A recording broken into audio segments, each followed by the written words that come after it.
The Battle of Yarmouk, August 636 AD. All it is but a scorching sun beat down on the dusty plains near the Yarmouk River. Two vast armies, Roman and Muslim, prepared for a clash that would decide the fate of the Levant. The Roman Empire, once invincible, now faced an existential threat from the rising tide of Islam. The Muslims, so fueled by faith and united under the banner of the Rashidun Caliphate, were determined to seize control of the Eastern Roman provinces. This was a clash of civilizations, a struggle for supremacy in a region at the crossroads of the world. Yet the stakes could not have been higher. For the Romans, defeat meant the loss of some of their wealthiest provinces and a devastating blow to their prestige.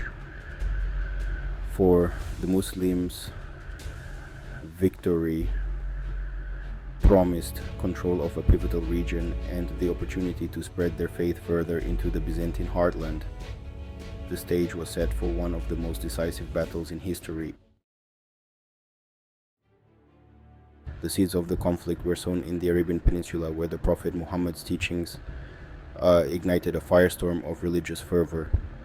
Following his death in 632 AD, his followers, now under the leadership of the caliphs, embarked on a remarkable campaign of conquest.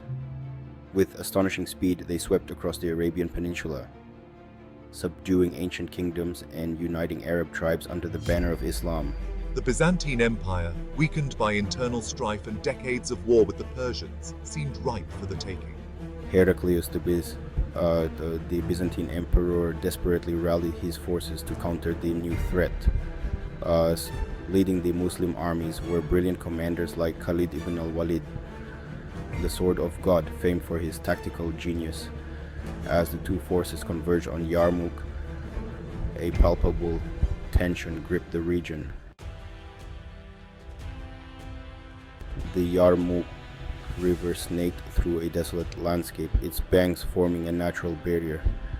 Here, the Muslim army, perhaps numbering around 24,000 strong, took up positions. Their strength lay in their mobility, their cavalry archers capable of delivering devastating attacks and then melting back into the desert. The Romans, boasting a larger force, perhaps as many as 70,000 men, arrayed their legions in classic formation. Their heavy infantry, the backbone of the Roman army for centuries, prepared to meet the Muslim onslaught head-on. The battle, the skirmish, raged for 6 grueling days. The Muslims, by skillfully utilizing their cavalry, harried the Roman flanks while their infantry held firm in the center. Khalid ibn al-Walid, a master strategist, maneuvered his forces with precision, exploiting every opportunity to weaken the Roman resolve. The Romans, hampered by poor leadership and low morale, struggled to counter the Muslim tactics. The tide of battle ebbed and flowed, each side delivering and absorbing punishing blows.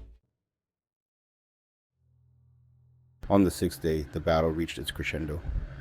A sandstorm howling in from the desert blinded the Roman troops. Seizing the opportunity, the Muslims launched a devastating final assault.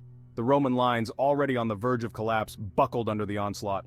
Panic spread through their ranks as the Muslim cavalry, like a scimitar slicing through silk, cut through their formations.